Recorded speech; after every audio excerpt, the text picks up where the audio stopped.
Welcome to the super specific gore tutorial. Today we are covering bites. Bites are fun because they come in so many shapes and sizes. In this video, we'll cover two types of bites in honor of the upcoming Halloween season: zombies and vampires. They are the most notorious biters in the Halloween monster universe after all.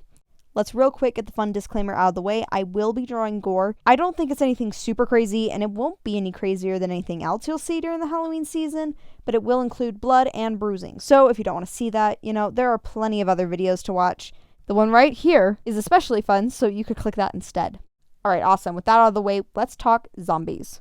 Zombies eat brains, but that is not all they get their chompers on. You can find zombie bites all over the body. My favorite is the arms because they're obvious and visible. Cheeks and honestly anywhere on the head is a pretty gruesome location for some nasty bites too, and that's also pretty visible. Zombie bites are great when it comes to versatility. Let's start with the number one thing we need to know about zombie bites. Zombies were human, and because of that, they have human teeth. The cool thing about people teeth is that they're all relatively the same height. That means all of the teeth mark will end up being the same depth as each other. Now that we understand the shape of zombie teeth, we can focus on the second most important part of zombie bites, the infection. Zombies are dead. They're riddled with bacteria, so the bites that they leave often get seriously infected. That means that the skin will be green and yellow instead of red and irritated like a basic cut. The infection can also indicate how fresh the bite is. If the skin hasn't had time to become infected, then the bite is brand new.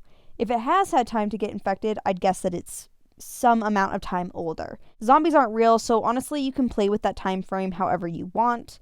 I'm partial to it taking a while to actually turn the victim, so in my head the infection has a day or two to kind of grow and develop and fester before the person turns into a zombie themselves. Let's also remember that bites are a form of skin trauma that will cause bruising. My favorite thing about zombie bites is the fact that you can differentiate infection and bruising by using different colors.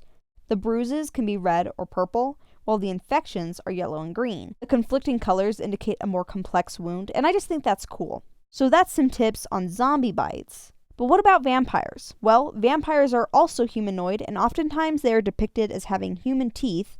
The only difference is the longer, sharper canine teeth. That means we can take the same knowledge from the zombie bite shape and apply it here. Just remember to make the canine marks deeper depending on how long your vampire's fangs are.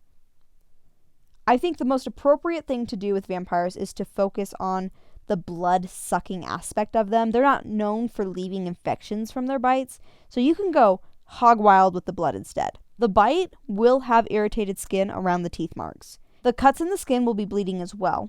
Also keep in mind the fact that the vampire was drinking blood during the bite. That means that the blood will be kind of smeared around where their mouth was. Let's look at this example. Around the teeth, the blood is smeared because that's where the vampire was drinking. The teeth marks are more red because that is where the blood is still pooling even after, the vampire pulled away. There are small trails of blood where it escaped from the vampire's mouth while it drank. I just like to think that the blood drinking process is not very clean. I mean, surely the victim squirmed a bit at least. You could argue that I put too much thought into all of this. What is wrong with the traditional 2-dot bite and the little blood trails down the neck? And the answer is there's nothing wrong with that. But I do think that having a deeper understanding of what happened to cause the wound results in better, more believable gore. These were just my tips for drawing Halloween monster bites. It's the stuff that goes through my head when I'm drawing this kind of thing, and hopefully it helps you as you go out and draw your own Halloween gore. Thanks for watching. I'll see y'all next time. Bye! Be sure to like, comment, and subscribe to make sure that you're not missing any of the crazy things we get up to. And hit that bell so that you're double sure you don't miss anything. Thanks for watching. Bye-bye!